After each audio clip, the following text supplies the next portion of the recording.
Hello and welcome everyone to Gunpowder, Treason, No Plot. I am your DM and host, as always, Adam Cookson, and I am joined by my three faithful co-hosts, Matt Dennis, Flo Dennis, and James Bunkle.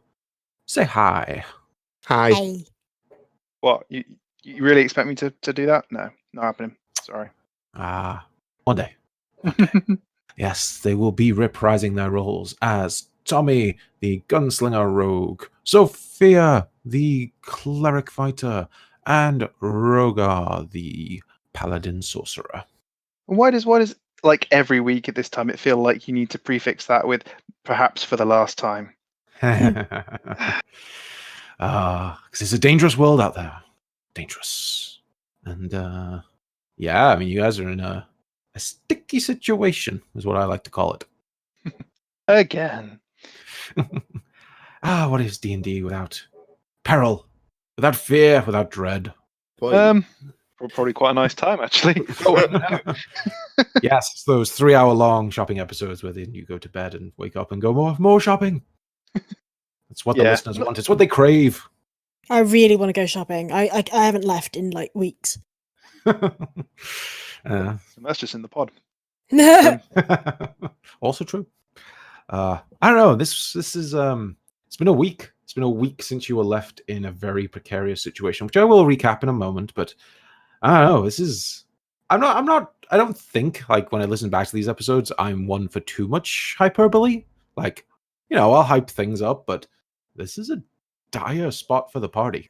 Yeah, I mean, it wouldn't be so bad if Tommy didn't care. Really wouldn't. I could just fuck off and be like, nope, not dealing with this. And we could all run away from the hags. But consigning, well, what I consider a father figure to death just doesn't sit right with me. No. I mean, death you assume. You don't know what they're doing, but you have to assume it's not good. Exactly. I mean, there might be a chance to save him again in the future, but maybe not. We don't Who knows? Know. It doesn't feel right, and it doesn't sit right, and it's kind of against who he is to leave him like this. And to be fair, I think you played Tommy perfectly. Like, you should be playing a little bit reckless. You should be trying to do something that is possibly too difficult. Like, you've gone in there on your own, guns blazing, because I think the emotional state Tommy would be in today, this is where he'd be. I don't know. I'm definitely not playing tactically at the moment. I might be able to tell that. Yeah. But yeah, that makes perfect sense to me. That's how it should be going down. Now, why Rogar and Sophia just let you run on ahead, guns blazing, is anybody's guess, because they can be thinking tactically, but He snuck up in my defense. He snuck up like a sneaky little boy, and he didn't go guns blazing until I started running anyway. Yeah, to be fair, I was leaving. I was with Rogar because he was like the weakest link with sneaky anyway. So I was like, well, I might as well just stay with that tosser. I mean, you could have moved up to, like, I don't know, 200 feet. It's a long way. Do you know what? Seriously, my imperial metric conversion in my head is not good. So when you see stuff in feet, I have no fucking idea. You're just like, yeah, that's probably like like 2 meters away or something. Yes, right? Exactly. It really is, and that's the only reason I'm just like, yeah, I'll just hand back. It's the metric system. The metric system is just so much better. She's a metric. What we describe as trash and garbage. Metric is fantastic when you want to measure small things. If you want to approximate, though, the metric system's a bit shit. Because you're like, it's about 257 centimeters. It's like, no, you can't. You with metric, you have to be precise, or you sound like a twat. But you don't have to be precise. You do. It's just you who sounds like a twat. If you're like, it's only a couple of feet away. It's like, or it's about a few miles, roughly. Mm-hmm. It's not. It's great for like, about that. See, this is why you get surprised when I reveal a battle map and you're like, where am I? 300 feet that way. Not even on it. What's a foot? I know a foot is one of those squares, and that is it. No, 5 feet. Sorry, not 5. 1 foot. It's 5 feet. Jesus, I'm fucked. No, I'm fucked. You're still off the map. Hey. I've got something naughty pointing at me. Yeah. I'm in a different room. Oh God. Save it for your usual post-show throwdown, you two. Nice. Yeah. See, I feel like this is the nice banter before I kill all of you and you don't talk to me for a week. That A sounds week? miss these Seriously? times. Matt will have a new character by then. He'll be like, it's okay. I wanted to play this character anyway. Me, not so much. You not so much. Bard Street's back. I feel like the day I kill Sophia, you're not going to talk to me for like a month. I just have to dub you. Yeah. That's the thing, you see. Flo bears grudges. I Oh, I enjoy I myself, bear but- grudges. I don't care. I mean, Flo really should play a dwarf. I mean, she I did, and then you killed me off, the twat. Yeah, and she still bears that grudge. But part of the fun of D&D is that chance that you just might die. It's part of the game. Let's see what the dice gods think of us today. And hey, sometimes you go up against things that are frankly out of your league and you win, and that's when you know you've had a good time. Yeah, but that rarely happens. Yeah, That's we've happened a quite few lot. times. You fought things way out of your combat, your CR, if I go by that. I mean, that's not always the most accurate, but you guys have fought some big stuff that odds would have killed you, and you won. I want to see Rogar go 1v1 on a star spawn. Just wait. Yeah, No, he's matured from his 1v1 me bro stance most of the time now. Most of the time he tries to make deals with things you should kill. He's gonna make a deal with this bear. Hey, all right. The bear, I'll kill the bear, but the people at the top, I don't think we're going to be able to kill them. So it's best to make a deal. Just saying. Not that I know if we have anything they want. Yeah, doubt it. That does tend to be the part of deal making you forget about. No, we have nothing. Well, you don't even come up with something creative. You're just like, you tell me what you want. Well, I'll kill you and or leave. So,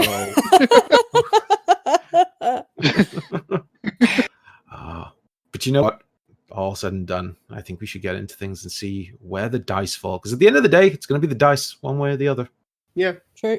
So, last week, Rogar and Sophia did a little bit of knowledge checks around what ballspawn are, and Rogar's come away with the impression that maybe Tommy is one, with his father currently a bit of a mystery. And teaming up to piece together what that two little bits of paper were, Tommy and Sophia worked out that, hey, maybe Valmin has been taken to an old abandoned airship docking station, which was a little bit outside the city.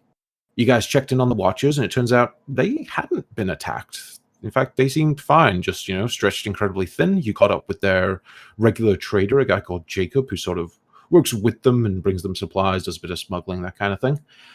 And he tipped you off about a bounty, which seemed to be signed by an organization that Tommy knows as the Firm. And they were looking for Valmin, and they wanted him alive. Tommy took that particular bounty, with its sending spell on the back of it, as it was all set up mysterious-like to maintain anonymity as best as possible. And you decided to go straight to the airship dock, which may or may not have been a good idea. But you got there early enough to see two massive airships arrive. One, there's, it's pretty big, but it's kind of a standard airship size. Looks a little bit dark and sleek and stealthy. The other one looks fucking monstrous. Truly a flying juggernaut of destruction. And it seems that one is the one that the Firm are currently occupying. The stealthier one seems Lorik has claimed, and he is up there now, currently pointing his ballista towards Tommy's friends. And Tommy is far away from his friends in the fight of his life, as a storm rages above him, blasting him with lightning. Two horrible creatures known as red hags, who have this oddly elvish look to them, but with this dark, bruised red skin. And two bears, because fuck it, let's just pile things on here. And Tommy's been holding his own, honestly, slightly better than I thought you would, given that you are 1-on-2 with two nasty creatures.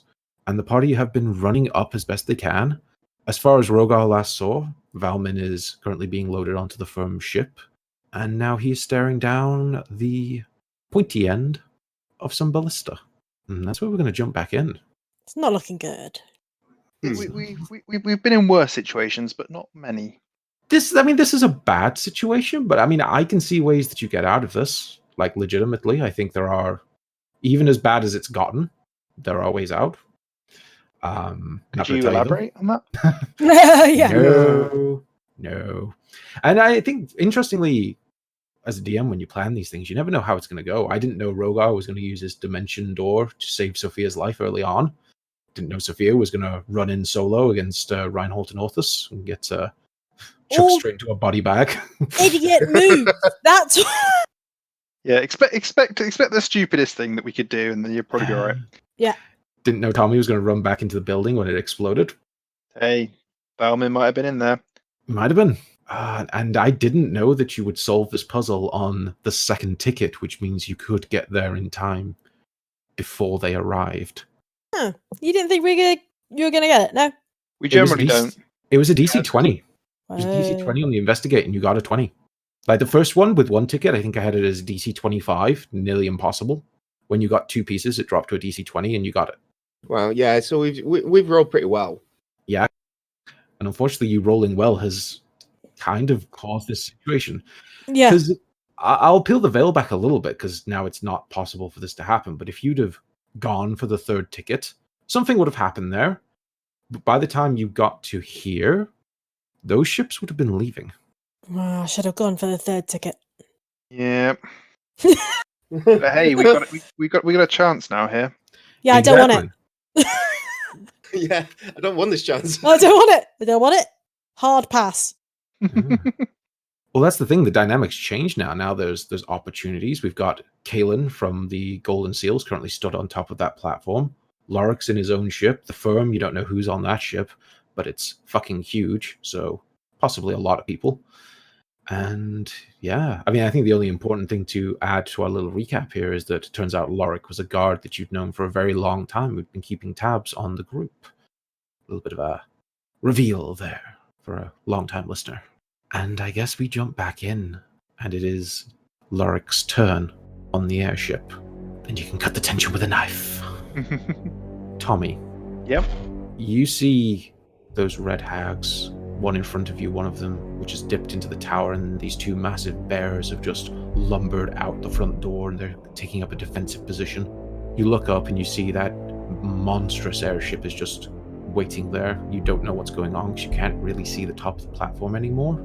It's a good 100, well, probably about 90 feet above you, really. And you see that other airship, the black, sleek one, start to turn away from the tower and bear its guns towards where you can now see Rogar running towards you. And if you squint just in the distance, you can see the rest of the party are on their way up. And you hear a voice in your head from one Deathstalker Lorik. Tommy, I have to ask, and I want you to be very honest with me, because the lives of your little friends hang in the balance right now. I could kill every last one of them if I wished, but instead I want you to choose. Of those who are coming to your rescue right now, tell me, which of them deserve to die? If you do this, I will spare the rest. Well, the only person I know who deserves to die right now is you. But, wow, can I just drop out straight away? Fucking hell. Kill Rogar. Cheers, love. That's the thing. That's the thing. I've got a trolley problem right here. So yeah. Just one of the people tied to the tracks is summoning the end of the world.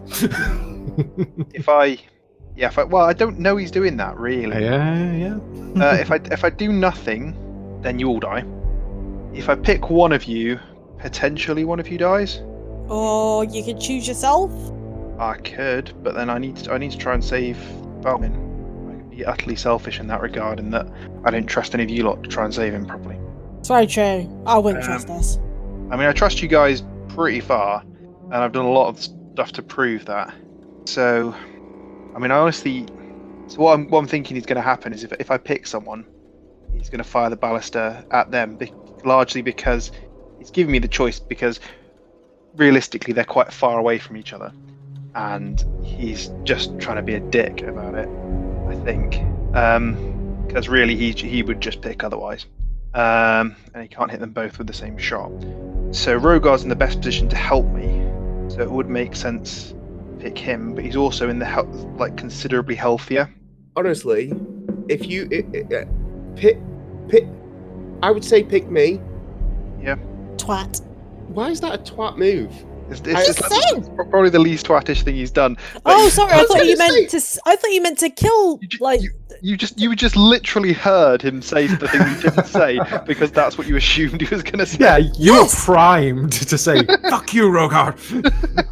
Yes. I literally just said that. Pick me to kill me.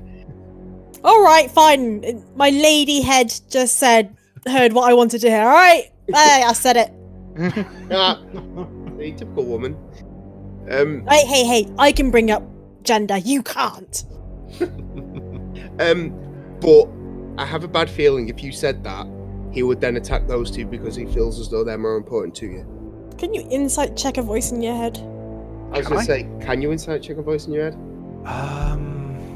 I'd say it'd be with disadvantage, just because it would be legitimately very difficult to tell. Like, you're hearing a voice and you're seeing no facial expressions. You can't tell if he has a tell. I mean, I'd let you do the roll if you want, but it will be with disadvantage. Okay, I mean, I might as well. Yeah. Insight with disadvantage, you said? Yes. A 6. So yeah. I haven't got a fucking Scooby-Doo, guys. Sorry. Fair enough.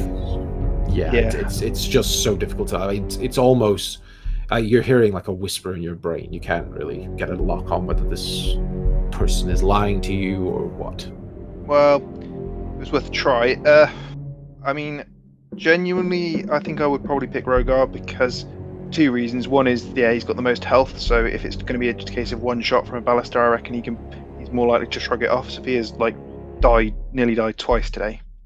So I don't think she's in the best shape to take a shot. So if I can try and give her a bit more of a chance, I probably would do. And also, I know for a fact that Rogar has repeatedly come back from death. So, that's very true. There is that. as in with it. So if any of us can survive it, it's probably going to be Rogar. So sorry, bruh. It's fair. Yeah. So I'm gonna I really, really, really, really, really don't fucking like you. You know that. Just try and save one of my friends. Go on. You're gonna shoot someone. Shoot the Dragonborn. Thank you, Tommy. Thank you for choosing. So now you can know that the only reason any of your friends survived this day was because of my mercy. And you look up towards that black airship, and you watch as the hull starts to glow, and all of a sudden, it disappears. Okay. And you're just left staring at a blue sky. And That's Sophia. a fucking dick. Yes, he is. You love playing characters like that, don't you? Oh, I do. Right. So much fun. So. Yeah. So that is Lorik's turn, and you are now one airship down. Either it's teleported, turned invisible, something onto another dimension. You don't know, but it's got not a there Romulan right now. cloak on, isn't it? Yep. Bastard Romulans. Always the Romulans. Yeah, too geeky. A little bit too geeky. We're playing D&D, love. Say, not geeky enough. Sophia, you're up. We were discussing this just before the episode started. You're about 180-ish feet away at this point. Okay, so if I move 100 to 150 feet, would I still? How far from my longbow can I get? I think your longbow first range increment is 150 feet. So, at least I will double check that for you now, but I think that is the case. Yeah, that rings a bell. I think it's 150 and 300 are your 2 range increments. So I've got normal. I haven't got disadvantage. Longbow, 150 feet. It's actually 600 feet long range. If you want. So you could have been taking shots with disadvantage this whole time. Shut up! No, I'm just saying. I would have been really, really far away. You would have? Yeah. So, Sophia, my measuring here has always been from the front of the tower. So do you want to be 150 feet from the front of the tower? Yeah. That would place you just off the battle map. Yeah. I'm gonna try and shoot these hags. Shoot the hag. Okay. I'm just going to reveal something to you so you can actually see your own character. This is effectively where you are on my map. Reveal. Oh, hello, me. There's you. Off in the void. Yeah. So who are you shooting at? I don't know who Tommy's hit. So I'm gonna, from the one you were just pointing at, the one further north. The one just in the door. Yes. Okay, so take your shot. On Come on, Sophia. 18 and 7. 18. 18 is good enough.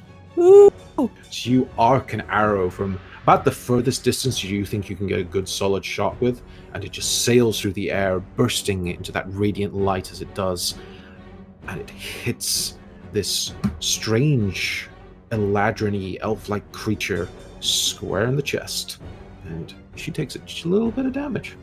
And I go again. 22 and 10. And quickly followed up with the second one. So she needs to take 2 concentration checks. Ooh. She's concentrating on those bears. Oh, is it not the lightning? Damn it. No, she's the one with the bears. Yes, this is concentration. So let's see if she passes. It's the minimum, but I failed that fucking twice last week, so you know. Goddamn 2 fucking 4th level call lightnings. Anyway. First one, she passes with a 20. Second one, passes with a 17. Ah, bugger fuck. So the bears continue to exist, but Sophia, you are almost on the map. Yeah. But you can Had still to- shoot, so that's pretty Yeah. cool. Yes. And that's me done. Yep, is that what you're doing? Okay. R4, you're up. He's running. He's going to run up to be parallel with Sophia, probably.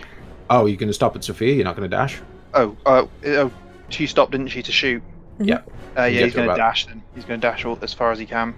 Should be about there, I think, from where he was. She's a little bit behind Rogar as he runs through the woodlands into this larger opening.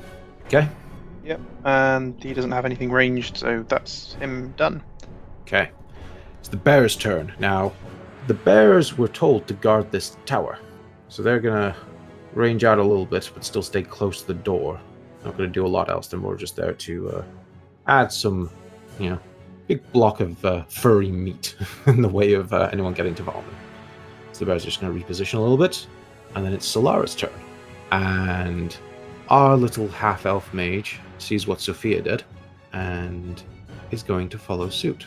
She is going to cast a spell. Ansar. She is going to rock up next to you, Sophia, spy these creatures in the distance, see that column of storm and lightning attacking Tommy, and you're going to watch both her hands burst into flame as she focuses all her strength into a fireball. Yay. She's a storm sorcerer, isn't she? She is, though they're not stood in a straight line, so her lightning bolt isn't as useful. Right, can she add anything useful on top of this? She might end up empowering this spell. See what she rolls. Okay, fireball. 27. She is going to definitely spend a sorcery point and empower this spell. Second of the day. And let's re-roll these 2 1s. 1 and a 4. So that's a total of 30 damage. It's this is where I have to roll a goddamn million dex saves. On fail. So let's do the bears first, because they're useless. Bears have no fucking dex. Well, that's great. 6, that's a fail. 9, that's a fail. Both bears fail. Yay! As That's for what we the wanna red see. hags, they are dexterous, so that's nice. 15, which is not good enough. God damn, her DC 16. And a 16. So the one in the doorway, which was the first one I rolled, she failed. The one outside did not fail. Whew. So, damn. Tommy, you watch as this little mote of fire just goes sailing past you and explodes in the front of the tower entrance and just engulfs both bears and both hags. The one closest to you, you see, kind of dives forward a little bit, and she just gets a little bit singed, but the other one was not quick enough, and she takes the full brunt of damage, which means more con saves all around as well. Allies are incoming. So she's quite hurt. Her friend, not so much. And those bears, I think, survive, but just barely. Puns. Ooh. Yeah, those bears look horribly burned, and they're kind of on fire. They're not in a good way. Okay, that is Solara's turn. She can't do anything else. Tommy, it's your go. Oh, actually, sorry. First up, before I forget, concentration checks for the first one who took all the damage in the world. This one's going to be difficult. Just passes, actually. Wow. She got exactly it. Second one. Fail. Passes because it would have been half damage for her. So. Okay. What am I going to do? What shall I do? You've got a grit point. I do have a grit point, and I'm going to use it for. I'm going to try and shoot at this one here. I think that's my smart move at the moment. I'm still going to. Yeah, I think that's my smart move. I'm going to open up with the last rites, and I'm going to use that grit point on my first shot. So this is you shooting the one closest to you? It is, yeah. Okay, make it count. A 28, so a crit. So I get my grit point back. Natural 20? Yeah, natural 20. 11 piercing damage, an additional 10 damage. So I roll max on my additional damage roll as well. Plus 2d4. Yeah. Necrotic, which is 7. 3 and 4 on a 2d4. Woo! Ooh. As she's diving forward from that explosion of a fireball, you catch her completely flat-footed and nearly blow half her face off. She is standing, but she ain't pretty no more. Ooh, headshot. Ah, yes. Well, I've got another grit point, but I'm not going to use it just yet. I think I will. I don't know if I can technically use it on the same turn as I gain it back. Might be cheating it a bit. So I don't think there's anything in the rules that specifically say that, but I figure I'll get it back next turn. It makes sense, and I could use saving it for another decent shot. So I'm just going to open up with second shot with the last rites, and then a shot with the pistol, I think. So a normal shot, a 12. Well, that's a miss. Yeah, it's not good enough. I mean, yeah, the follow-up shot wasn't quite so. I tried to fire too quickly. So a shot from the positive, it wasn't a misfire. No, so that's something. And a shot from a regular pistol, a 20 and 15 piercing damage. Oof. You hit her with a nasty gut shot, and you just watch blood starts to trickle down her stomach and her legs, but she's just standing. Oh, fuck off. Yeah. However, she does need to make some concentration checks. God damn these concentration spells. So how much total damage did you do in the first place? It was 21 to 28. Yeah, on the first shot, yeah. Yeah, so 28, that would be a DC of 14. Can she make it? 14, yeah, on the dot. Ooh. She is doing well holding on to this cold lightning. And then your second one would be the minimum check, which would be 10. So can she make that? 15, yeah. Whew, the storm still rages. But Tommy is tipping the tide. Phew. I come into it swinging or shooting, as it were. Yeah. Right, but that is unfortunately my turn. So. That is your turn. So it is the Red Hag's turn. Whew, one of them is going to be nice and quick. She's going to duck back into this tower. Actually, get herself a bit of cover. And what spells has she used? She is going to... She's still got a lot of spell slots left, actually. So she is going to heal herself, I think. You know what? She's going to go with a high heal. So that would be... Didn't roll quite as well as I would have liked, but... Heals herself up for a tasty chunk of health. Not quite back to full, but going strong. Nah, she did just abandon her sister, though. Speaking of her sister... Ooh, her sister is not in a good way. Oh, God. She might have to heal her fucking self as well. No, I don't want to do that, though. She's desperately hurt. Could use Call Lightning, because it's still active. That costs an action. And you're a dexterous motherfucker. You've been doing well dodging it. Okay, she's going to do something else. How far away from you are? 25? You watch as that blood is pouring down from her stomach and from her face, those nasty wounds that you dealt to her. And it's almost as if the blood turns into like a haze, like some sort of aura. And you watch as the plant life around her begins to go grey and dies. And Tommy, you suddenly feel parched in your mouth, and then your lips crack, your eyes dry out, so you're trying to blink desperately, like you've just been drained, like you've been forcibly dehydrated, as she's going to use Siphoning Aura. And I need you to make me a con save. Constitution saving throw. A 15. You son of a bitch. Yes! DC 15. It's actually my best save. Ah, you bastard. That means... Proficient in con save. You're like, I'm in handy at something. One of these days. Yeah.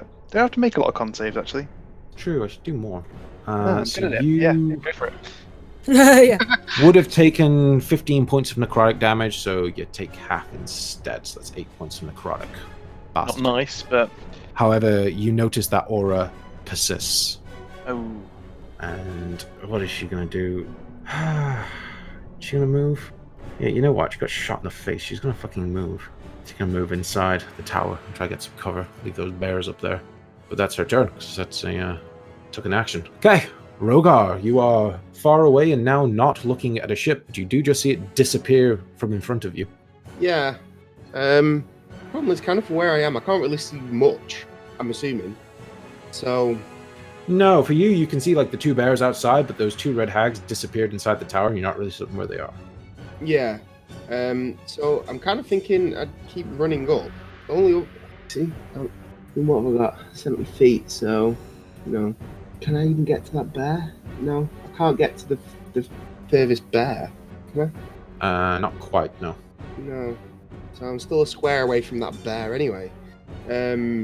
So... Can't even help Tommy. As of yet. No, not yet. You can get in range to do it next turn, maybe. Yeah, so... So Rogar's gonna keep running, and he's gonna run to... out here, so that's his full movement and dash.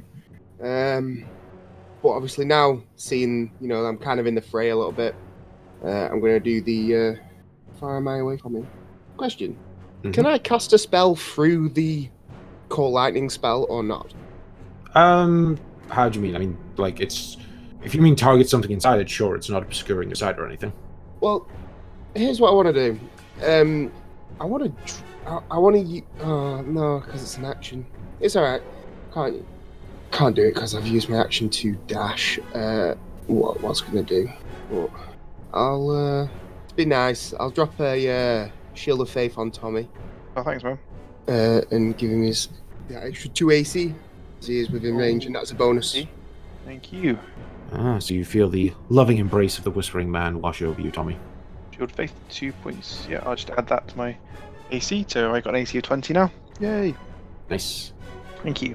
I haven't actually been hit by anything that's mattered with my AC with these fuckers there at the moment, but still. Yeah, but that'll be all Rogar can do from here because I need an action to do what I was going to do. Okay, so Rogar, that's your turn. Yep. Right then. Sophia, you are up next.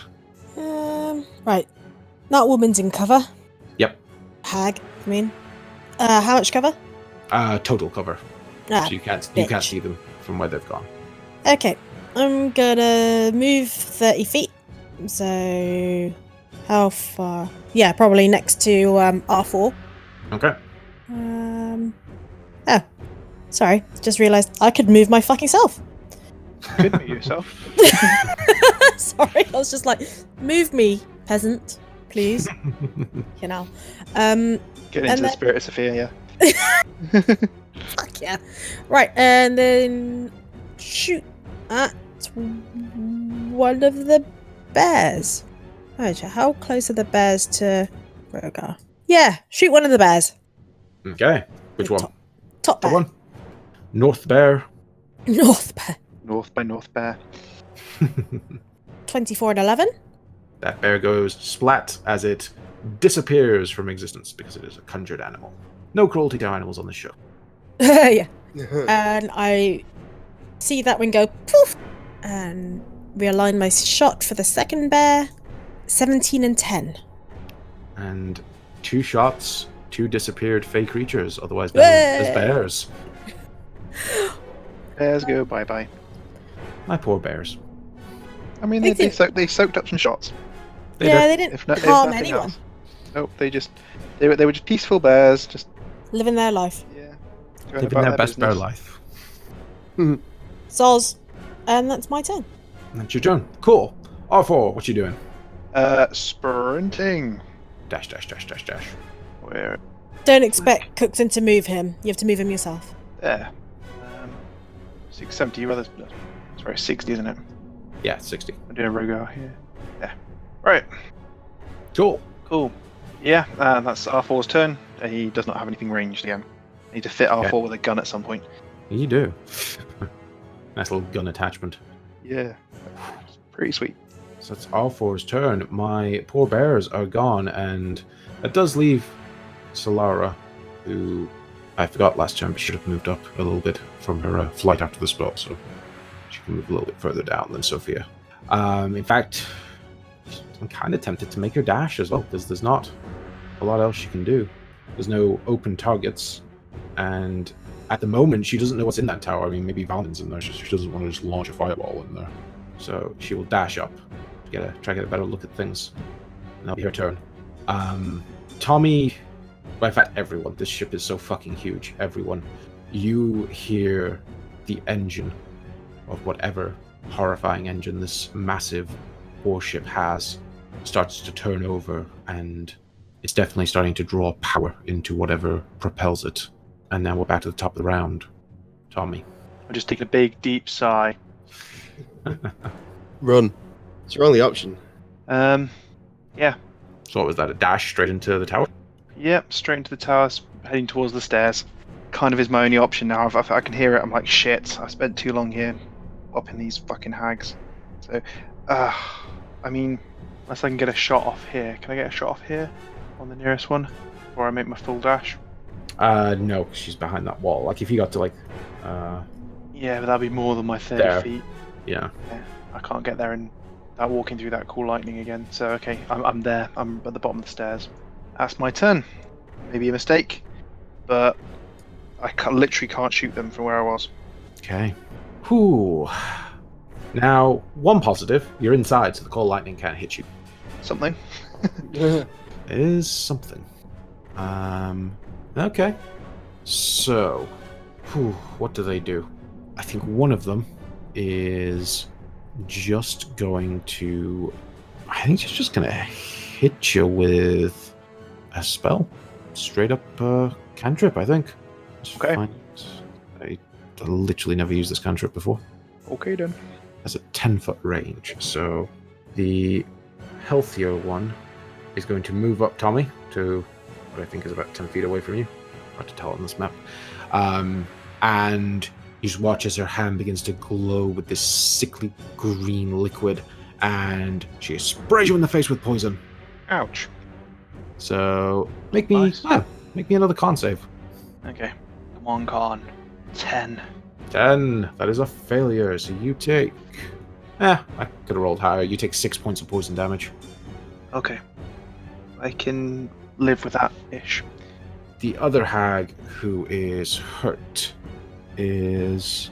She's going to stick her head out, see you lot approaching, and blast Rogar in the face with cold lightning. Cheers. Yeah.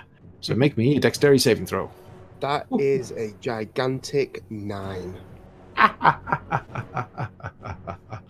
Oh, Rogar, you fail to move faster than the lightning, and No you shit. take 16 points as this thunderous bolt just explodes right in front of you, almost knocking you to the ground. And yeah, 16 points of lightning damage, please. If you were still a dragon, you could have absorbed some of that, right? Yeah, I would have had resistance. Okay. Well, now I have resistance to necrotic, so swings it roundabout. Yeah, it does. Nice to have that. I say, just so you know, Tommy, the siphoning aura is still active, but you won't take any more damage until the start of your turn, because you're within 30 feet of her. Okay. Right, that's the hag's turn. Rogar, picking yourself up, dusting yourself off, what are you doing? I'm going to move my 30 feet, which just about takes me into the doorway. Mm-hmm. And I'm going to use Eclipse to cast Drain Light Oh. into the tower. Okay. So you use Eclipse to cast Drain Light, which is effectively just darkness. It is. Where are you centering it? Right in the middle of the tower? Yeah. So essentially I want them, the two hags, to be unable to see, because it is magical darkness. Dark vision cannot see through it. It's true. And for the sake of fun, we'll basically just do that on the map and hide the tower, because that is your 20-foot radius, pretty much.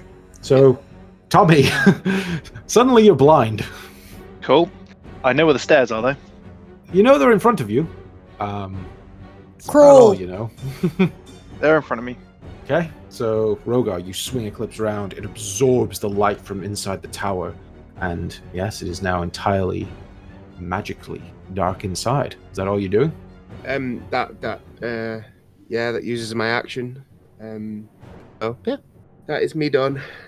Is you done? Sophia, What am I doing? what are you doing? I'm dashing through the snow on a One horse. horse. Yeah. To be, yes, again, next to R4. Come on, buddy. You'd be further if you dashed. No, I went 60 feet. Oh, were you 60 feet away? Did you not? Yeah, I measured it. Okay, yeah, because R4 dashed twice, didn't he? Yeah, that's you only dashed. Yeah, I walked. Well, no, I did my 30 feet and then shot. Yeah. And then this time I've just dashed. Yeah. And cool. I've got fuck all else to do. So that's my turn. Okay then. Right. You run up and I guess R4, what are you doing? Same thing? Sorry, me. Yeah. R4. Yes, same thing. Just running up my 60 feet towards the tower. It's really annoying. It's when I do the second button thing. If I click by accident with my second finger, it moves the whole. Right. I'm just. I keep doing that as well. Yeah, I'm just into the doorway now. Cool. So Into the darkness towards Tommy. okay, so R4 is just going to wade straight into the darkness. Yep. Okay, he is in the dark. Cool. Solara, what's she gonna do? Well, she now can't see the red hag in the doorway, and she knows Tommy ran in there. So again, she's a little bit stuck. I guess she's gonna move up, maybe a little bit further, but not quite as close as you guys are. She's just gonna run about 45 feet down. Yeah, makes sense for her. Okay. Not a combat character. Not a close combat character. Combat character. Yeah. Wait for me, hun. Okay, will do. And okay, so end of the round, and the hum of the engine above you gets much louder, and it is Tommy's turn. So Tommy, you are within range, so make me a con save as you feel more liquid just get drawn from your body as you continue to dehydrate. You make me 24. really thirsty. Yeah, me too. Actually, I'm gonna take a drink in a sec. I'm making myself thirsty. 24. So 24 is a pass, so you would have taken 15, so again take 8. I think I rolled the exact same thing twice. Fuck. Getting a bit dicier now. Gotta be honest. So Tommy. Yep. What are you doing? You gonna just try dash to the top of the tower? I'm gonna try and dash up these curving steps up the side of the tower that I could see before. I know where they were, so yeah. As long as they don't move. I'm used to moving in darkness now. I've done it quite a bit with when Rogar's just in the sewers and stuff, and when Rogar's taking us on places that he can see where he's going and we can't. So I mean, I will say this is far worse than that because it's magical darkness, so you don't see anything. It's like a void of light. However, it's only a 20-foot sphere, so once you start going up the stairs, you actually only need to go like 10 feet and you'd be out of its radius. Cool. So I don't really think you should get any penalty for this. You could put one hand against the wall and start walking up the stairs, and very soon you'd be out of there. So, okay. You run, the full 60 feet? Yep. Enough as fast as I can. So full 60 feet, you are near the top of the tower. Can't do anything else though, because if I can't do an action, can I? So if I If you move and dash, that is your action. Yep. Do you have an action surge left? Or you use that? I used that earlier in the day. On the Reinhold, I think. All I've got left. Step. I've got my Misty Step. Now, I could Misty Step up to the top. I would let you Misty Step to the platform, yes. But then I can't Misty Step away if I need to. But I think assume that we'll be with you. I don't know if that's right. Time's of the essence now, more than ever. So I think I might just have to do it. So screw it. Let's Misty Step to the edge of the platform. Okay. Oh boy. That means I need to reveal something else. Good. Oh, there's a ship here with lots of people on, and Valmin. So, Tommy, you Misty Step to the top, and that guy in the center is not Valmin, actually. It's not. No. And you finally see the deck of this massive ship. As I said earlier, it is about 130 foot long, over 20 foot wide just on the deck, let alone the things that these like massive sections that seem to be providing some sort of levitation or propulsion. You're not even certain how that works on board the ship. And I'll just give you this because Tommy has a great passive perception. You see a lot of things. You see at least 24 crew members running back and forth. Some of them manning guns, some of them, pulling at ropes and tying things up and basically getting ready to leave. They just seem to be the people who crew the ship. In the center, seemingly holding some position of importance because he seems to just be relaxing, you see a dwarf. A rather older, incredibly well-dressed dwarf with a long white beard, very expensive-looking set of red, kind of robes, but more like robes of state, like something very official. He is surrounded by 4 mechanical-looking creatures, but far bigger and more almost more like animated suits of armor than the ones you've seen previously. These guys are bulkier than R4 is, and they're all carrying a great deal of weaponry. You see at the front of the ship, at the helm, a quite vicious-looking dragonborn, red-scaled. She seems to be focusing more on piloting this ship, but you do see a massive greatsword on her back. And you notice all the crew seem to stay very far away from her. In your way, on the platform, you see the man who you know to be Kalen, the final member of the Golden Seal.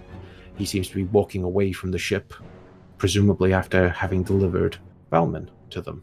And he spots you, stood there, and looks a little surprised. And I suppose this means I need to roll Kalen into initiative. Guess so.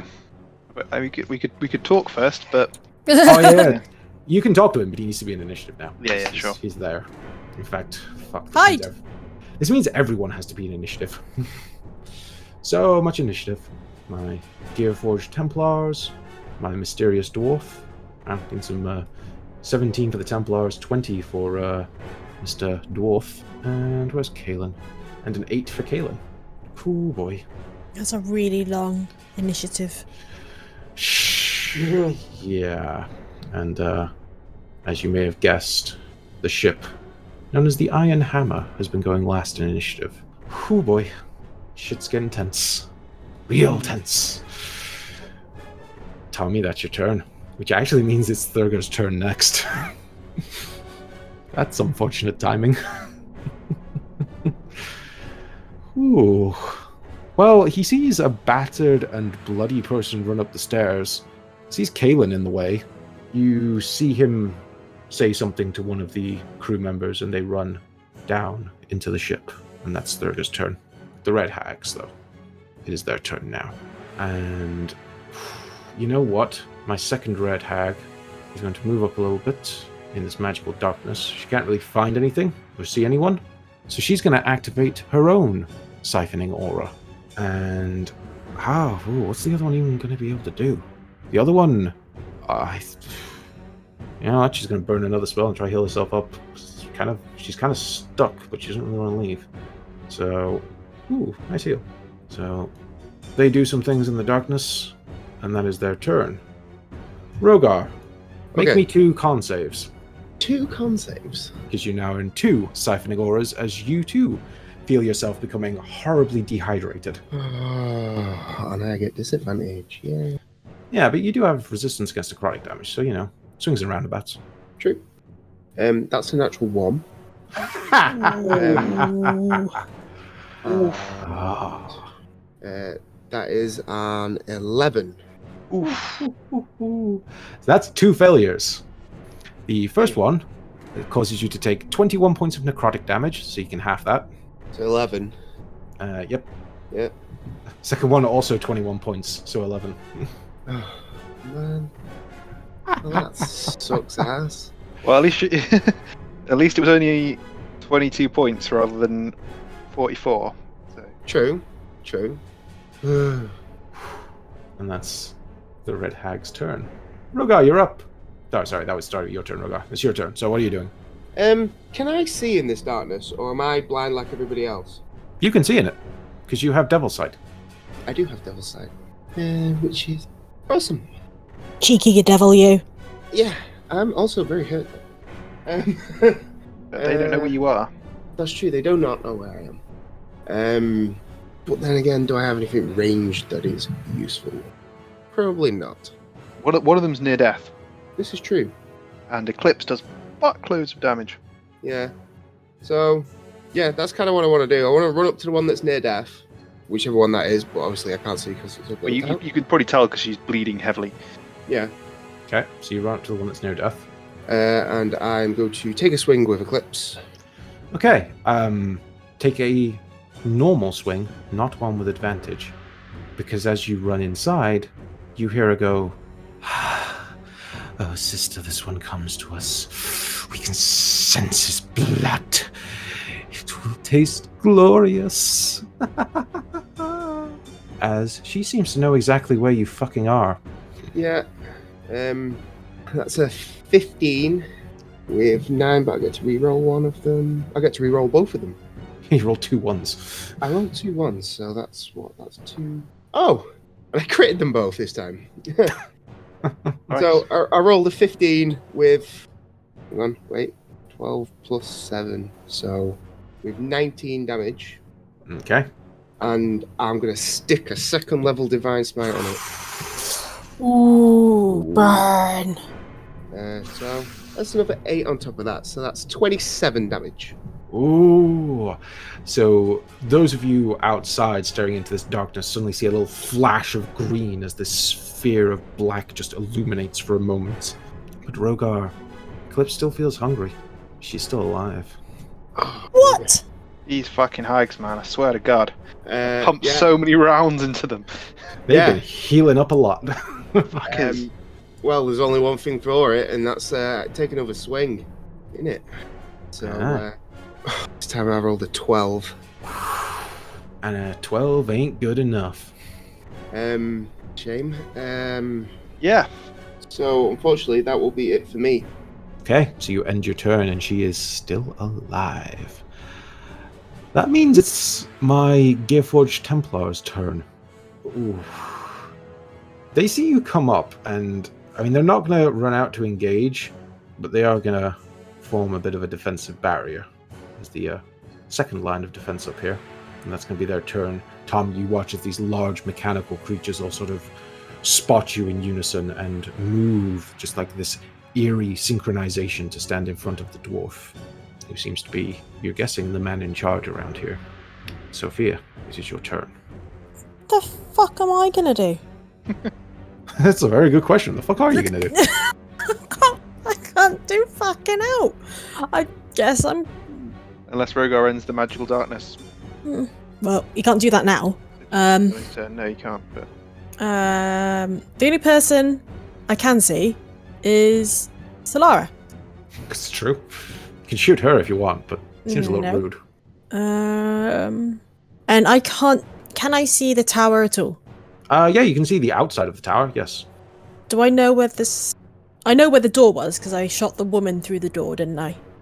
Yeah, you can still see the entranceway. It's just it's completely pitch black from beyond then. Also, by the way, I rolled a con save for that red hag's call lightning, and with a 21, I believe that passes. Yeah. Okay. Boop, boop. I'm gonna... I'd have to drop my bow and dash.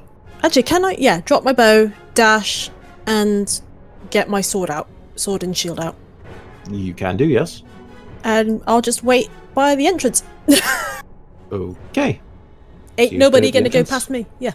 And that's it. So, it is Kalen's turn, and he sees Tommy. Now, I was kind of saving this for this point. So, Tommy, are you saying anything? Because talking is a free action, so let's do all of this in Kalen's turn. Are you saying anything immediately to them as you get to the top?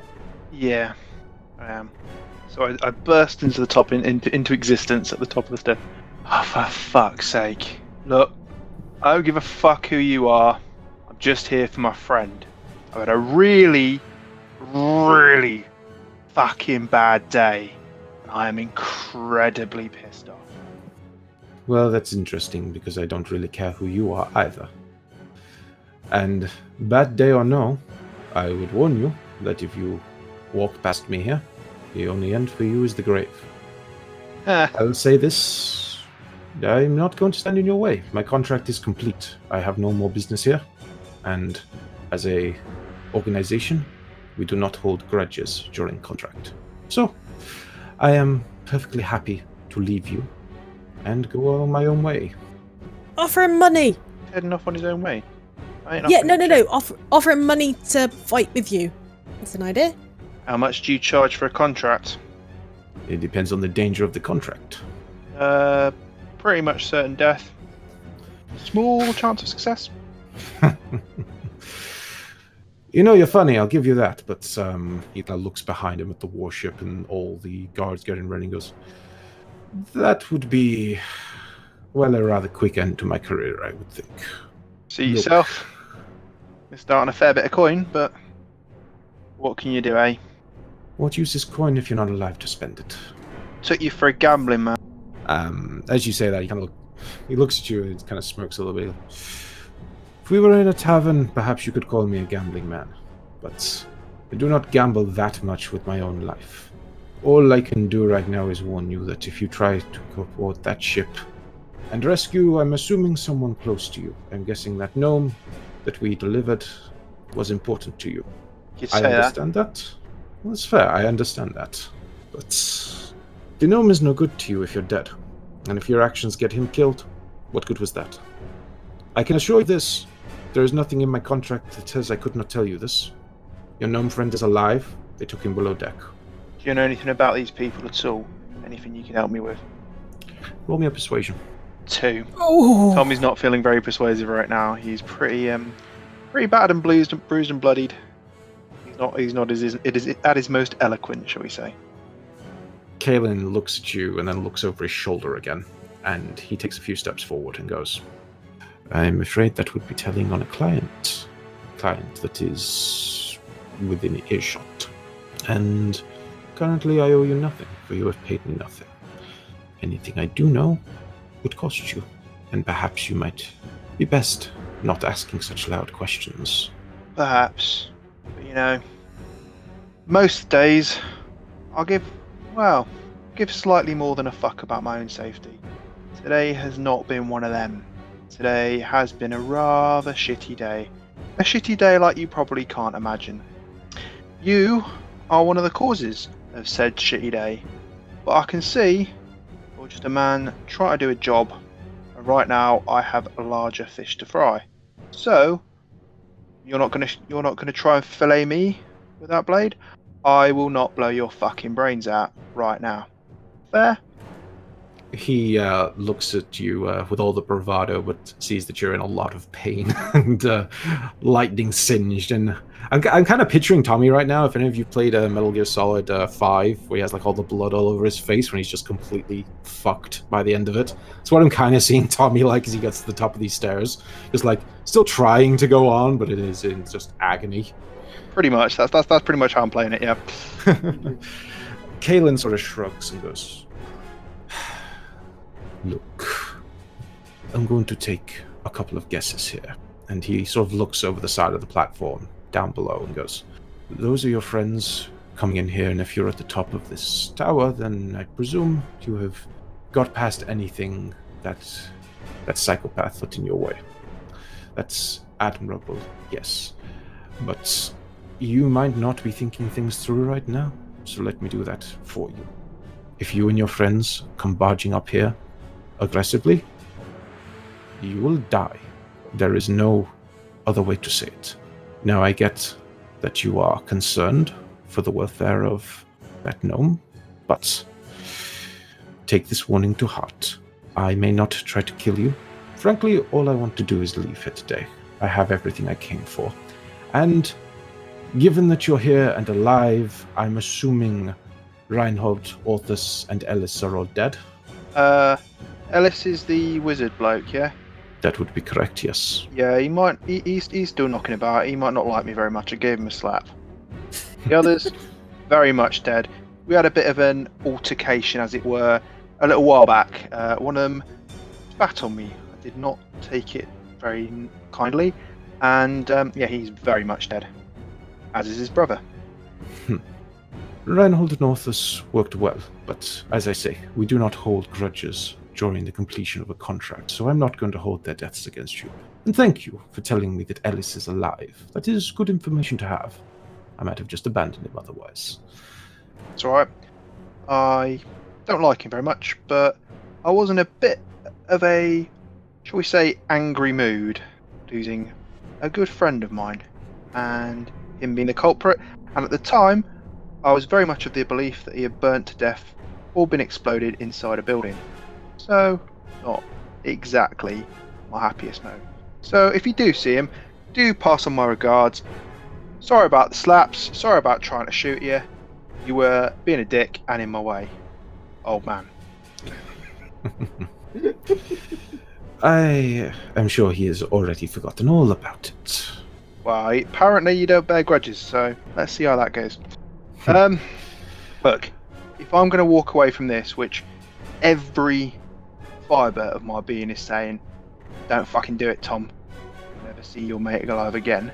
If I listen to what seems like reasonable advice from you, I'm going to need some more information. Some of that information you were asking for a bit of coin for. So I'm going to need to be able to find you somewhere.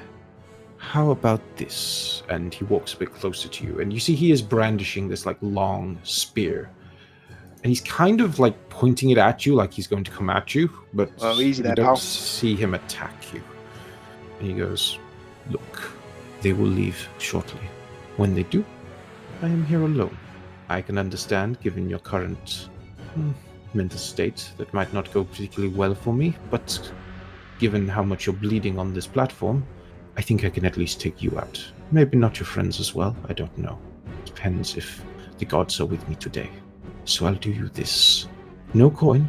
I merely wish to leave here, unmolested, let to go my own way.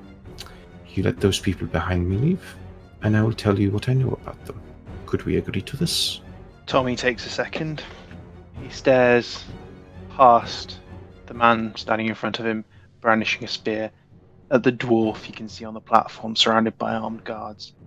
He takes in the Dragonborn at the helm, he takes in all the other people on the ship, and he looks down at himself at the floor as a couple of drips of blood fall out of his nose and pool on the wooden boards in front of him. He looks down at his guns, and they're smoke blackened. His coat is singed. He's about on his last legs, and he's so fucking close. If he had a chance to hide, he's through his mind he's thinking, could I stow away on board? But it's too obvious. He's right up there in front, and everyone's seen him. But defeat tastes so bitter in his mouth. He almost can't bear it. But if he dies, then no one's coming for Valmin.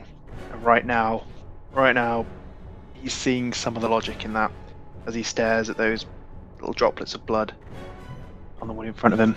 He puts his pistols away. Fine. We'll wait and watch these fucking cunts depart with my friend. And then we'll talk, you and me, and my friends downstairs. And because you've been a reasonable gent, I'm not planning to kill you. He looks at you, and as you put your guns away, he moves the spear up to your throat. And as he does so, he kind of loudly shouts, "Good choice! Stay back and be on your way," as we're going to end his turn there. For a second, Tommy flinched. But It's a very sharp spear. yeah. Why are we not insight checking people? You can inside check that, it just happened. Okay. I'll insight check it. I mean, as I read it, I don't think he's got much. He can kill me, but then you guys are going to fucking destroy him. So I think as I read it without insight checking, I think he's going to play ball. But let's give it a go and see if Tommy can pick anything up anyway. An 8.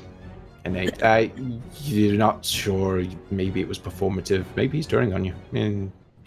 I mean, you've had a long day. I mean, yeah. We don't insight check people because what's the fucking point? Can't roll over a fucking 10 on an insight check ever. Yeah. Okay. So that's where we're going to leave Kaelin's turn as he does that. R4, you're up. You're blind. And you need a con save. 2 of them, in fact. Okay. Oh. Right. Let's do some con saves for R4. As you watch as his plates begin to rust and corrode. And another 8. Hooray. Oh, Jesus Christ. Actually, no. I'm wrong. Sorry. Wait, no. Am I wrong? Nope, this is still this round. Sorry, I was going to say it's run out, but no, this is the last round that's active on the first hag. That's a shame. Okay. And R4 is going to take some damage. First up, 13 points of damage. He's not looking good. And second up, he's on 9 hit points. 17 points of necrotic damage. Oh, it's a shame I'm not immune to necrotic damage being a robot and all. It's a shame, but as far as I'm aware, it doesn't say anything about being immune to necrotic damage. I can check. No, it's not. It's immune to psychic and stuff like that, I think. Yeah, poison. Yeah, because it's like the necrotic damage is essentially like rusting and corroding you away. Yeah, well, R4's down, unfortunately, because he ran in. Yeah. Oh. So, Rogar, I mean, you can see in this darkness, you watch R4 begin to back you up, but as he gets close, his joints start to lock up, and he just collapses to the ground behind you. Shit. And, well, that's R4's turn. Solara, still very far away, and still kind of stuck, because you're all in the fucking tower, and she can't attack the tower. She would kill you. She can't see the hags to shoot them more directly, so... Just fireball everything. Do you yell that out of the darkness? If she hits R4, does that mean R4 doesn't come back ever? It means he's going to be taking some failed death saves, yeah. I don't want to lose R4. No. And she can't really attack just got him. the airship either. No, I'd rather she didn't attack the airship because she Yeah, will that'd get be really cannoned to smithereens. I mean, she can attack the airship if you want, but... No. Not with a straight up fireball. I mean, I did think about 9th level fireballing the airship and seeing what happened, but, you know. It's going to be the new boat, isn't it? Whereas you could actually use the 9th level fireball. Whereas the I could use the boat. It needs to be somewhere near the water. Yeah, okay, Solara is just... She can't do anything. She's just going to keep up position here and keep an eye on things. Okay. The ship finishes powering up and is going to start moving away from the platform. So it starts to lumber away from the dock. Because it is a lot... Well, it's slower than the small sleek ship. But it's... Airships do move pretty quick overall, so it's just going to start to get up to its travel speed effectively. Tommy, top of the round, you doing anything? Or are you just feigning being arrested? I'll move... I don't want to get... Actually, I'm going to move back into the tower. Is it... So inside the tower, as I saw it, was there a spiral staircase up in the centre with no platforms? Can I look down from the top of the tower to the bottom of the tower? You can, yes. Okay. But you just see a dome of darkness. That's fine. I'm going to move up to where I can film edge, and I'm going to hold an action with my pet box. So I've backed up into the tower as if I'm like being under arrest, and then as I've stepped into the blackness, I turn around, pull my gun out, just free flourish, and I'm going to hold an action to take a shot at a hag or whatever I can see down the bottom as soon as the darkness lifts. You can take a shot with disadvantage now if you'd prefer, or you can hold the action. So I can use all my actions with disadvantage, can I? Yes. Okay, in which case, yeah, I'll spend a grit point to get a straight shot at the not so wounded hag, I think. Actually, no, the wounded one. Let's try and take one out of action if I can. So straight shot with the last rites. 24 and 7. That, with a blind shot down into the darkness, you just hear a gasp, and that lightning storm that was raging outside disappears. Sweet. So I shout with my free action to say something. Did I hit her? Think I hit her. Sounded good. Looks good. Wait. And then with disadvantage with my other shots, I'm just going to start blasting wildly where I think the other one might be. I heard where Rogo was shouting from, so I'm going to try not shoot in his area. And yeah, just wing it. So a short disadvantage with my box. It's always a bit weird shooting into complete magical darkness, but in my mind, these hags haven't moved, so if you're blind firing in the same area they were, then it's just disadvantage. So, I mean, I'm going for it. So unfortunately, it's an 11 to hit. So, and with the offhand attack, disadvantage. Ooh. Regular pistol is jammed. The first shot with the pepper box. The first shot with the pepper box, as you shoot down, you just hear the bullet explode off a bit of brickwork. The second shot, in your tired state, you look down the barrel of the pistol, and just for a moment, you see the yellow sign upon your hand, and it causes you to pull the trigger awkwardly, and it jams. And as you blink, the sign disappears. Shit! I almost throw my pistol, and I don't, and I reholster it instead. That's Tommy's turn. Whew. My dwarf on the airship. Well, as no one attacked him, he doesn't see a reason to nuke the tower out of existence. So he's going to order them to continue on their way. The red hags. Well, hag. One hag. One hag. And she's not got a lot she can do. She can see a down robot, a slightly wounded Rogar. That call lightning's disappeared. And can she even do at this point? Things to do. Die. She's gonna poison spray Rogar. Ooh. Please be immune to that. Oh, immune to disease. Then a con save for you, my friend. Oh, con saves, man.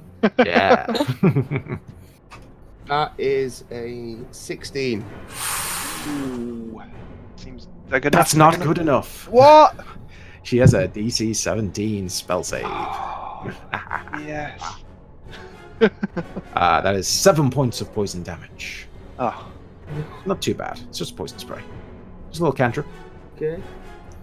And that is her turn. Rogar, start of your turn. Make me another con save. Oh, man. As Get that rid of the siphoning darkness, bro. Well, I will be. Wait. Hang on. I don't have it down in here. The Mark of Mordigian. Mm-hmm. I get. I can re-roll a con save, can I not? I believe that's what that mark does. Yeah. So screw it. I'm going to try and re-roll that. Okay, you focus on your brand underneath the symbiotic armor, and you watch as all those symbols on your arm suddenly flare up, and you feel that gnawing hunger inside of you, and yeah, you try to re-roll this con save. So, Would it still be a disadvantage? I believe the way this works is roll me one more con save, just not with disadvantage, just straight re-roll that roll. It's only 15. 15 passes the siphoning aura, though. Yes! Her spell save is 17, but the aura is 15. So you're gonna take half damage. Ooh. So I take half of half. Oh, that's true. Yeah, because you're resistant. Ah. So you would have taken 18. You actually take 5. Fucker. Yay. Stupid I'm resistance. still standing. So first things first, I'm going to get rid of darkness. Okay, so you're going to tell Eclipse to cancel out his darkness. Yes. Bye-bye, darkness, man. Whatever you say, master. And the light returns.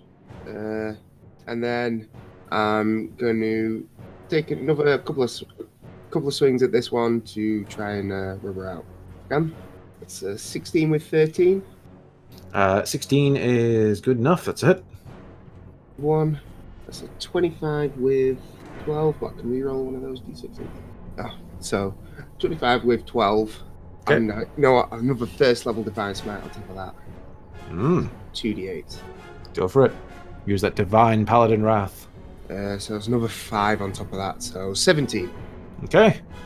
Takes a bit of damage, not too much, but certainly hurting. And that'll have to be the end of my turn. Okay. Sophia, you are up next. Jesus Christ, I honestly thought I wasn't going to get another round in. I'm so far below on the list. Right, how far away am I? Can I flanky? I'll flanky her. Okay. Hey. Does that work? Yep, that's fine. Yeah, cool. Unless you want me to be walking into a wall. And I have my sword out. I do. Final death. It's not yeah. Attack with advantage. Oh, what? 14 and 10? Not good enough. Oh, because I moved. Got me all Also, caught up. you need to make a con save. You Ugh. started within 30 feet of her. Let's see. Come Well, on. that ended this turn. No, that was the other one's. Hers ends next turn. Sorry. 18. Ah, you fucker. So you'll take half. Ugh. Don't take any. You take... So it would have been 19. You're going to take 10. That stinks a lot. 10 points of necrotic damage as you feel the liquid just get pulled out of your pores. Oh, that's really pissed me off, so I'm going to slash again. 24 and 6. Okay, that one hits home. Chipping away there. Well, really? Nothing else I can do. Really pissed off, though. You're very angry. Yeah, I hope she knows that. She does. She care? She enjoys it. Your hate fuels me. Caitlin's turn. He is going to stare over the edge just to see what's going on down there, sees your friends fighting, and looks behind him to see the airship leaving. Doesn't really care about anything else, so he's just going to end his turn. R4. Make me a death saving throw, R4. R4's first ever death save. A natural 20. Natural 20. That is R4's two clinging to life. successes. Oh, Not today. his hard drive's rebooting. He's defragging. You can just hear the fine. sounds of dial-up internet. Okay, so that's 2 successful saves. We need one more to come back to life. Solara. Right then, Solara can finally fucking do something now she can see. She is going to move slightly to the side and... You know what? As a storm sorcerer, she's going to bring the fucking thunder. She's tired of watching everyone else call lightning. She's going to use, I think, her last 3rd level spell to fire a lightning bolt right up this red hag's ass. And she's going to burn another sorcery point to empower this spell to reroll some of these ones. So, 1 and a 6 to reroll. Cool, so that would be a total of 29 points of damage, and this red hag needs to make me a dex save. Can she dodge this cacophonous explosion of lightning as it tears through? And with a natural 1, no, she can't. So that is a full chunk of damage. 29 points as you watch this just bolt of blue electricity go straight through the tower, like out the other side, like blowing a chunk out of the back. Cool. So she is quite hurt now. Not quite out of it, but certainly in pain. And my airship is going to continue pulling away and starting to leave. Next up then, Tommy. Doing anything? Taking some shots? Yeah. I mean, seems like the right move, although the pistol is down. Annoyingly. So, And you must be needing to reload at some point. yeah, I mean, I would have needed to reload the pistol this round anyway, so I can't remember how many shots I get with my... I think I potentially... I think my bell box is 5 shots, but I'm not 100%. I think I might need to reload that as well. This time. Right. So, how far am I from now? Pep box is 6 shots actually. Pistol's only 4. Okay, so I could get a shot off with the pepper box.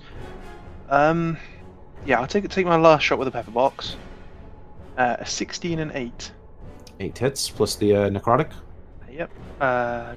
3. So another one of these little lead balls just comes shooting down from above and nicks her on the shoulder, sending a spattering of blood up the tower wall. She's hanging in there, but not by much. And how far am I away from her? At the moment, you're about 80 feet, I would say. I might do the free flourish, switch to... Ooh, if I use the scattergun, and am I likely to hit my allies? Probably, yes. Firing as a cone down from above, I would expect you would hit both of them, I think. It'd be very hard to aim it in a way that you wouldn't hit all of them. I mean, I've got some random stuff in my inventory, right? So bear with me. If I drop something from the top, trying to hit her on the head, I'm going to do like bugger all damage, but maybe I distract her a little bit. I don't know, like for example, a gorgon horn. Straight up smacks her in the forehead. Please try it. I mean, I'm asking the DM. Are you dropping it or using it as an improvised weapon? Well, I mean, I could use it. What I'm basically hoping is that she goes, "What the fuck?" and looks up, and just that gives the other guys a chance to get an attack with advantage, or she gets disadvantage on something. I don't know, something like that. I mean, okay. For a chance to have disadvantage on her next attack, yeah. Do you want to drop the gorgon horn and I don't know, do me a performance roll?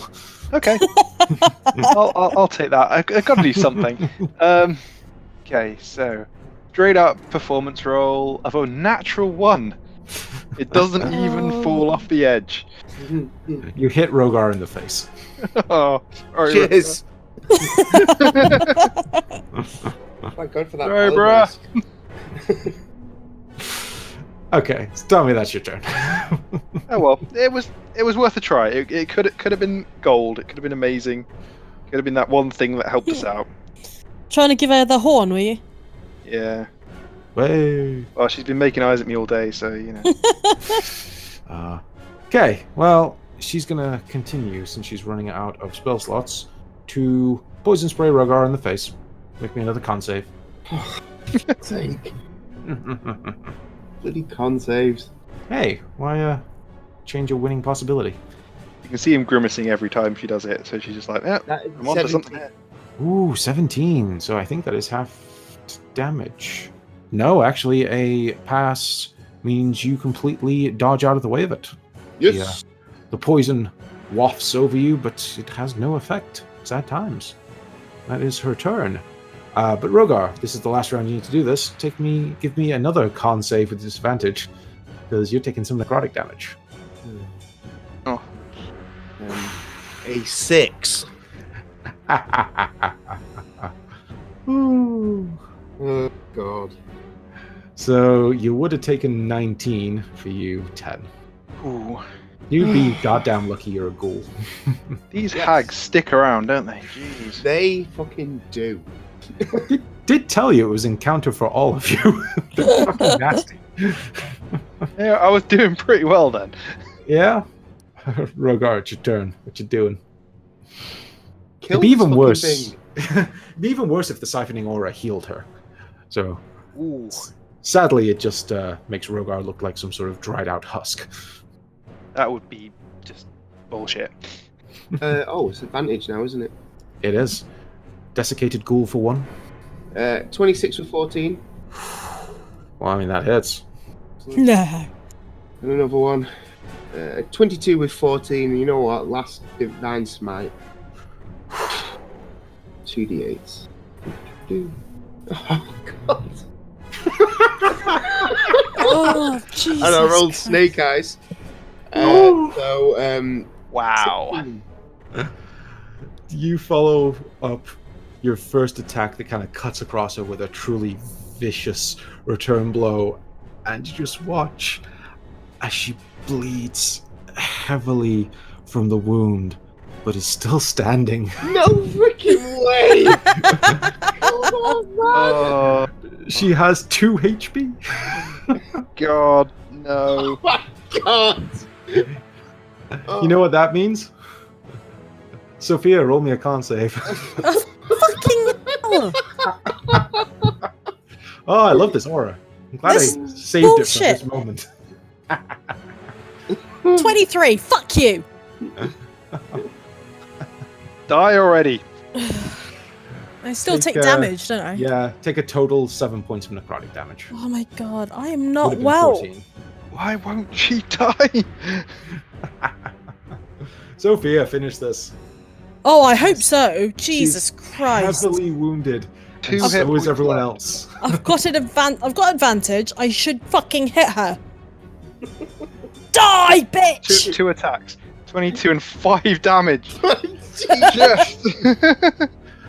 Hey, that's enough. It's enough.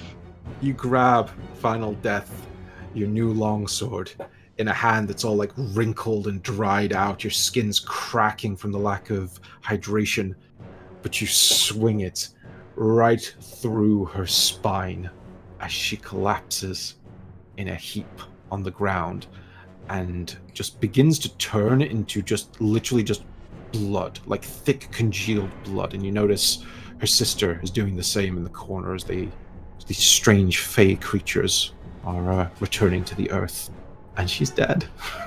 Fucking hell.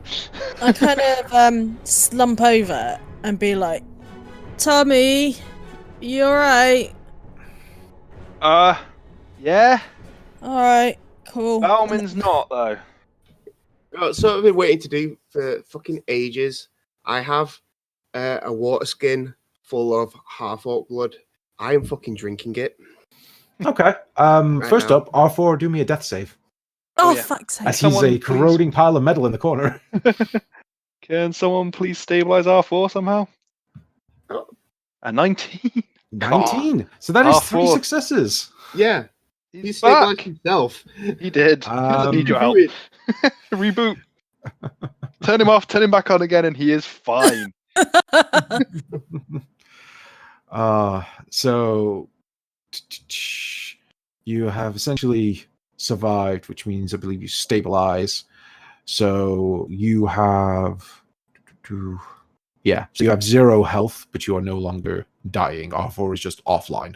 You watch as that like corrosion that was destroying his chassis stops, and he just has like his dull blue eyes are armed. He doesn't seem to be conscious. Okay, well, that's cool. I mean, he's not dead, so that's the main thing. Gonna need to do some work on him. Can you? Do you know how? I know a bit how. Okay. I rolled a 3 for his unconscious, so he would, if you don't heal him, he'll be knocked out for 3 hours as he self-heals. Somehow. Little nanites. Stretching the bounds of steampunk sci-fi here. Is it the same kind of thing that's on Rogar's armor? Good. Probably not. Okay. So the combat's over. Congratulations, you didn't die. Jesus. Jesus. No, we didn't. I mean, so technically, we've basically got the same result as if we just all walked away and gone, nah, fuck it. But we've got a source of information now. You do. And I think we'll save the chat with Caleb for next week. Oh, thank God for that. That was a hell of a fight. I think we all need a break now. Yeah. Ooh, that was a tough one. Yeah. No, That was I think we was did- a fucking brutal. yeah. They just don't die. I mean, none of us. Well, we were all taking damage, and that fucking aura was just atrocious. But they weren't like absolutely smashing us with damage. It was just that we were already pretty bad by the time we got to them, and they just don't die. They don't die. How many rounds did I pump into them? I emptied my pistol into them, and they would not die. To do a final little recap for our listeners here, Tommy has 14 health. Sophia has 28. Rogar has 11. Solara is doing okay with 55, but R4 is at 0. Jesus. I'm fine. Totally fine. Cool. I could do this all day. Kaelin kicks Tommy off the platform. No. No, he fucking doesn't. We stopped. No, well, I mean, I hope you guys enjoyed. I thought that was tense and difficult, but I had fun. Yeah. Yeah. That was a good fight in just like the kind of damage sponge enemies that you get sometimes. We just go down. Fucking druids, man. Yeah, we should be killing you, man. We should be killing you. I think that it didn't help that we gave them a lot of chances to heal up as well. Yeah. I think that's what really shifted this encounter, because it was 2-on-1 at the start. You couldn't do enough by yourself to stop them just healing back up and tanking all your best hits. And then by the time the party got here, they were still pretty well up on health, and you just walked into their slow siphony death. That was just awful. It wasn't because you guys were all spec'd for close combat as well. Yep. At least at that point. Yeah. Perfect storm. Yeah. But we didn't die. Didn't. Well, one became very close. Yeah. I mean, let's be fair here. 3 of you were very close. Yeah. Yeah, we were. I don't think we'd have got a TPK, but if the dice had gone significantly worse, we could have lost someone permanently in that encounter. Yeah, definitely. Yeah, I think we'd have avoided a TPK. I think we'd have probably bounced before that happened. But...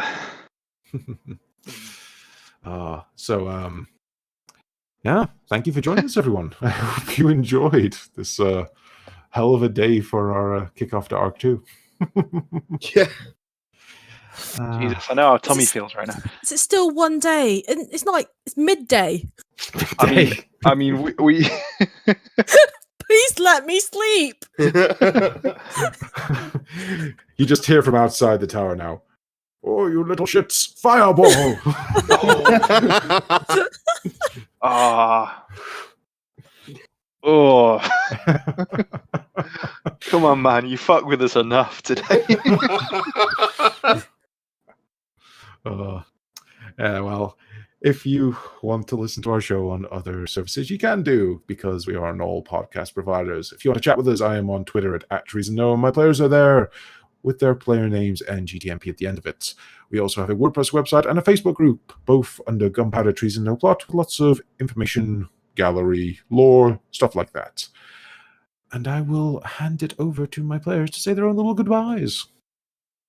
As usual, if you've enjoyed hearing my voice as much as I enjoy hearing my own voice, you can find me on the Lost Art Podcast and the Lost Art Wrestling Podcast. They're available on all good podcast providers, and you can follow them on Twitter at Lost Art Podcast and at LAOW Podcast. And maybe one day you'll find me in the Red Scar Cafe on Red Scar Business Estate in Preston, Lancashire, the UK, but not during this pandemic. And as usual, if you want to hear more from me, I'm afraid you can't. But as we're still rolling with this whole Kurt tells you things about Tommy, we'll do another little factoid about Tommy. So, it's me again, Kurt Van Helsing, ladies. Don't really have anything to plug today. Just back here again, chilling with my friends up here. Another fact about that guy, Tommy. So, like, in your universe, there's this rumor, I think, about a guy called Marilyn Manson, that he had his bottom ribs removed. I think that went around like everywhere in every country just so he could self-fillet. Well, in our universe, that rumor's about Tommy. You fucking tell him, fuck off. Why do you keep fucking telling people that? It isn't a rumor, it's just fucking you, mate. Dickhead, man. Oh dear, Tommy. Oh. Today you're going to be killed by the letter F for Flame Skull. Blazing green flames and mad echoing laughter surround an undead flame skull. This disembodied skull blasts foes with fiery rays from its eyes and dreadful spells called out from the dark recesses of its memory. What's one of them then? Have we come against them? No, we haven't. Oh, I spent a lot of time exploding Rogar with them in Sarnath. Yeah, no, never heard of one. Sorry, I mean, sounds quite nasty to come up against, but yeah. Maybe that sounded familiar. Yes, I remember them vividly from listening to Sana. Oh, that was fun. I like throwing fireballs at Rogar every time he thought he was safe. Cheers. Surprise fireball. Well, once again, thank you for joining us, everyone, and we will see you next week. Goodbye. Bye. Bye.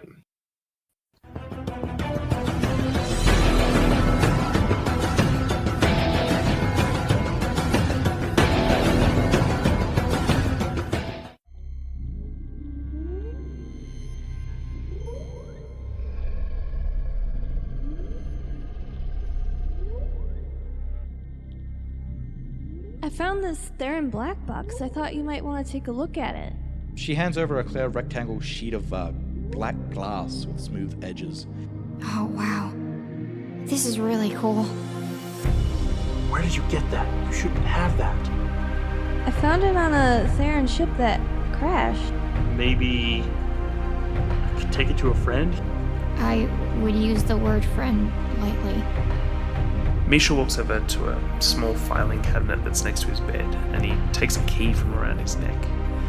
He unlocks the cabinet and he pulls out 2 black cases, which are both marked with Theron symbols. As you place it down, it instantly lights up. You know what this means, right? This could be the chance we've been looking for. That doesn't sound good.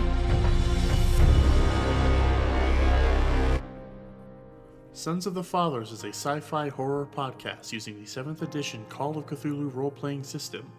It is a Necropodicon original, and our first episode premieres on the 1st of March, 2020. We advise that the show isn't for children, but is great for those who revel in hapless protagonists facing ever-increasing bad odds. Sons of the Fathers, Boundless Space, Endless Horror.